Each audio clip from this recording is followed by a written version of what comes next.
যেভাবে ভোট করেছে, তাতে করে আমরা আশাবাদী যে আমাদের ডবল ডিজিট হচ্ছে। আমরা আশাবাদী আমরা ডবল ডিজিটে যাচ্ছি, কারণ মানুষ যেভাবে ভোট দিয়েছে, যে উৎসাহ নিয়ে মিটিং মিছিলে অংশগ্রহণ করেছে, তাতে করে আমরা আশাবাদী যে আমরা ডবল ডিজিটে যাচ্ছি। কিন্তু তারপরেও গণনার যতক্ষণ না রেজাল্ট আসছে, এটাকে টোটালি কনফার্ম করা যাচ্ছে না। যেভাবে ভোট হয়েছে সারা রাজ্যে বা সেকেন্ড ফেজ 29 তারিখে, তাতে আপনি কতটা সন্তুষ্ট? ভালো, মানুষ ভোট দিতে পেরেছে, গণতন্ত্রের উৎসব। এবারে যেভাবে ভোট হয়েছে, একটাও মৃত্যু খবর আসেনি। বুথ জ্যাম, রিগিং, ছাপ্পা এই জাতীয় খবর সেরকম নেই। খুব বিক্ষিপ্ত অল্প আধা হয়তো কিছু ডিস্টার্ব হয়েছে, ওগুলো খুব বেশি হিসাবের মধ্যে আসে না। কিন্তু অল ওভার আমি বলবো একটা শান্তিপূর্ণ ভাবে ভোট এটা এবারে মানুষ দেখলো। দক্ষিণ 24 পরগনা জেলার আপনি আইএসএফ এর সভাপতি, আপনি নিজে প্রতিদ্বন্দ্বিতা করেছেন কুলপি বিধানসভা থেকে। সেই জায়গায় আপনি ভোটের সময় ছিলেন, প্রচারও করেছেন। আপনার জেতার সম্ভাবনা কতটা দেখছেন?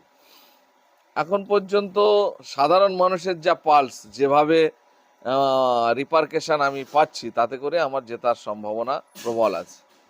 সেই জায়গাতে ত্রিমুখী লড়াই হচ্ছে আইএসএফ এবং বিজেপি তৃণমূল তৃণমূল। ত্রিমুখী লড়াই। তো এখানে আমার যা মনে হচ্ছে, সাধারণ মানুষের যা কথাবার্তা, তাতে করে আইএসএফের জেতার সম্ভাবনা প্রবল আছে। এতে করে দেখা যাচ্ছে যে ত্রিমুখীর যে লড়াই হয়েছে, সেই লড়াইয়ে আপনার নিকটতম প্রতিদ্বন্দ্বী কাকে ভাবছেন, তৃণমূল না বিজেপি? দুজনাই। আমাদের দলগতভাবে প্রধান শত্রু বিজেপি, কিন্তু প্রতিদ্বন্দ্বী ভোটার হিসাবে, ভোটের কন্টেস্টে ত্রিমুখী প্রায় সমান সমান কন্টেস্ট আছে, এবং কুলপি বিধানসভায় হার জিত হবে খুব অল্প ভোটের মার্জিনে। আপনাদের জোট সঙ্গী বামফ্রন্ট, আমি গিয়েছিলাম আপনাদের রিপোর্টিং করতে, দেখলাম যে তারাও যথেষ্ট উদ্যোগ নিয়েছে, আপনার পাশে দাঁড়িয়েছেন। কি বলবেন তাদের উদ্দেশ্যে, তারা ধন্যবাদ, কতটা সাহায্য করেছে? ধন্যবাদ জানাই। মোটামুটি টুকিটাকি প্রবলেম প্রত্যেক দলের মধ্যে আছে, সেখানে বামপন্থী সিপিএমের মধ্যে নিজেদের আন্ডারস্ট্যান্ডিংয়ে সামান্য প্রবলেম কিছু থাকতে পারে, কিন্তু অল ওভার যেটা বলবো যে তারা ভোটে নেমেছে, ভোট করিয়েছে ভালোভাবে, এবং সম্পূর্ণ উদ্যোগ নিয়েই এই ভোটে তারা কাজ করেছে। দক্ষিণ 24 পরগনার মধ্যে কটা সিটে আপনারা জিততে পারেন? আইএসএফ কটা সিট জিততে পারেন? 7টার মধ্যে। আইএসএফ এর আমি তো 7টা আমাদের তার মধ্যে আমি এর আগের বারেও বলেছি 4টে। আমরা ভাঙড়, পূর্ব ক্যানিং 2টো, কুলপি 1টা, 4টে। এরপরে হচ্ছে বাসন্তী সিটটা আমাদের কাছে একটা পজিটিভ সিট। ক্যানিং পূর্বে যেভাবে ক্যানিং পশ্চিমও আছে, কিন্তু এই পশ্চিমটা থেকে বাসন্তীটা বেশি পজিটিভ। এই 4টে জায়গায়, 5টার মধ্যে 5টা প্রচণ্ড কম্পিটিশনের জায়গা আছে। তার মধ্যে থেকে আমরা আশা করছি মোটামুটি আমরা 4টে পাবো। ক্যানিং পূর্বের আপনাদের যে আইএসএফ এর প্রার্থী হয়েছেন আরাবুল ইসলাম, তিনি বলছেন যে বেশ কিছু জায়গায় আমাদের কর্মীদের এজেন্ট বসতে দেওয়া হয়েছে। এই বিষয়ে কি বলবেন? দেখেন, ইতিপূর্বে যে নির্বাচন হয়েছে, সেই নির্বাচনে আমাদের ঢালাও বসতে দেয়নি। সম্পূর্ণ রিগিং হয়েছে, সম্পূর্ণ রিগিং, চাপটা রিগিং হয়েছে। এক একটা অঞ্চলে যদি 20,000 ভোট থাকে, সেখানে দেখা যায় 19,999টা ভোট তৃণমূল পেয়েছে, মেরে নিয়েছে।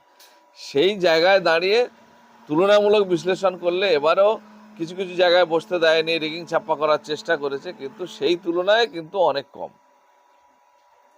ভাঙড় বিধানসভায় যেভাবে ভোট পড়েছেন, আপনি নিশ্চয়ই খবর পেয়েছেন। 100 বার। কতটা আশাবাদী জিতবে সেই জায়গায়? ভাঙড় বিধানসভায় কোনো ডাউট নেই, আমরা 50,000-এর ওপরে ভোটে আমরা জিতবো। অনেকে বলছে 80,000, তবে আমি বলছি 50 এর কোটায় থাকবে বা তার উপরে থাকবে। 50-এর নিচে এবারে মার্জিন নামবে না। যেভাবে মানুষ উৎসাহ সহকারে ভোট দিয়েছে, যেভাবে বিধান এই ভোটে তারা বুথে গিয়ে ভোট করেছে, এর আগে বাধা পেয়েছে, বিভিন্ন রকম প্রতিবন্ধকতা তৈরি হয়েছে, গন্ডগোল করেছে, বুথ জ্যাম করেছে, রিগিং করেছে, ছাপ্পা করেছে, অনেকে ভোট দিতে যেতে পারেনি, বাড়ি গিয়ে বলে তোমার ভোট হয়ে গেছে। সেইগুলো এবারে সংখ্যা সেরকম কিছু নেই, যার কারণে সাধারণ মানুষ উৎসবের মেজাজে ভোট দিয়েছে, এবং তাদের বিবেক বিবেচনা করে তারা ভোট দিয়েছে। সুতরাং ভাঙড়ের ভোট, যেটা 26,000 সামথিং ছিল, সেটা 50,000 টপকে যাবে। ভাঙড়ে যেদিন ভোট হয় আমরাও ছিলাম, ক্যানিংয়েও ছিলাম। কোনো জায়গায় অপ্রীতিকর ঘটনা ঘটেছে বলে আমাদের অন্তত জানা নেই। কোনো জায়গায় রক্ত ঝরেছে বলে আমাদের অন্তত জানা নেই। সামান্য কিছু বিক্ষিপ্ত ঘটনা ঘটেছে, সেটি নিয়ে রাজ্যের মুখ্যমন্ত্রী মাননীয় মমতা বন্দ্যোপাধ্যায় বলছেন ভাঙড়ের তৃণমূল কর্মীদের রক্ত ঝরেছে, এটা আমরা দেখে নেবো, মানুষের আইন। মমতা ব্যানার্জি অ্যাকচুয়ালি ব্রেন খারাপ হয়ে গেছে। কখন কি বলছে তুমি ভালো করে ওনার ক্লিপিংসগুলো দেখবেন, ভুল ভাল উল্টো পাল্টা বলে যাচ্ছে একটার পর একটা। আর বিশেষ করে ভাঙড় নিয়ে তো উনি প্রচণ্ড চিন্তিত, যার কারণে উনি বলেছিলেন যে যা লাগে দেবো, ভাঙড় জেতাতে হবে আমাকে, জিত আমার চাই। সুতরাং ওনার ব্রেনের ডিস্টার্ব হয়ে গেছে, বয়স হয়ে গেছে, এই জন্য এইসব কথাবার্তা বলছে। আমরা দেখতে পাচ্ছি ভোটের কোনো ডিস্টার্ব হয়নি, এই ডিস্টার্ব না হওয়াটা ওনার কাছে একটা যন্ত্রণার কারণ, যে ডিস্টার্ব হলো না, ভোট লুট হলো না, ছাপ্পা হলো না, রিগিং হলো না, তাহলে তৃণমূল জিতবে কিভাবে, এই উৎকণ্ঠার জায়গা থেকে এইসব মিথ্যা মিথ্যা কথাবার্তা বলছে। ভাঙড়ের 2 লাখের অধিক ভোটার আছে, সেই জায়গায় রাজ্যের মুখ্যমন্ত্রী মাননীয় বলছেন যে 50,000 ঘর দেবো। তাহলে ভাঙড়ের মানুষের আজকের তিনি যে এই দরিয়াল দিল বা উদারশীল দিল দেখাচ্ছে যে 50,000 মানুষের ঘর দেবো, 15 বছরের সরকার চলেছে, এই 15 বছরে এতদিন মনে পড়লো না? মনে পড়েনি। অ্যাকচুয়ালি এটা ভোট কেনার কৌশল, অন্য কিছু না। ভোট আসলে ওনার মনে হয় একদম দিলদরিয়া হয়ে মানুষকে উপকার করার কথা মনে পড়ে। অ্যাকচুয়ালি রাজনৈতিক যে ডেভেলপমেন্ট, মানে রাজনৈতিকভাবে মানুষের আর্থসামাজিক কাঠামো পরিবর্তন করা, এই বিষয়ে কিন্তু ওনার মাথায় নেই। ওনার খালি ডোল পলিটিক্স, অর্থাৎ ভোট কেন্দ্রিক সাহায্য করা মানুষের, এটাকে ভোট কেনা বলে। সেই প্রসেস ওনার মাথার মধ্যে ঘুরছে, কিভাবে মানুষকে ঘর দিয়ে, লক্ষ্মীর ভাণ্ডার দিয়ে কিভাবে মানুষের করা যায়। উনি স্কুল কলেজ বন্ধ হয়ে যাচ্ছে, চাকরি বাকরি পুরো শেষ হয়ে যাচ্ছে, উপার্জনের জন্য মানুষ বাইরে চলে যাচ্ছে, আর্থসামাজিকভাবে শেষ হয়ে যাচ্ছে, সেগুলো ওনার চিন্তা ভাবনা নেই। উনি শুধু টাকা দিয়ে ভোট কিনবো এবং ক্ষমতার গদিতে মসনদে বসে থাকবে, এটাই ওনার চিন্তা ভাবনা। সেটা যদি কোনোভাবে ফসকে যায়, ওনার মাথার ব্রেন শর্ট হয়ে যাচ্ছে। 50,000 ঘর মানে 2 লক্ষ যদি ভোটার হয় 25%, তাহলে এর আগে কি ভাঙড়ের মানুষের ঘর দেওয়া হয়নি কোনো রকম? কোনো ঘর আমি দেওয়া- বলছি তো, যা দেওয়া হচ্ছে অন্য অন্য জায়গায় তার তুলনায় ভাঙড়ে বেশি দেওয়া হচ্ছে।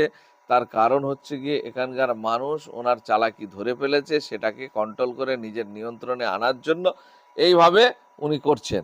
তারপরেও মানুষ যখন ওনার পক্ষে যাচ্ছে না, তখন ডবল ডবল দিয়ে মানুষকে নিয়ন্ত্রণ করার চেষ্টা করছে। একটা পরিবারে একজন ঘর পেলেও আমরা জানি অন্যগুলো কমপ্লিট করতে হবে, অর্থাৎ আরও যে গরিব অসহায় মানুষ আছে তাদেরগুলো করে আবার সেই পরিবারে হবে।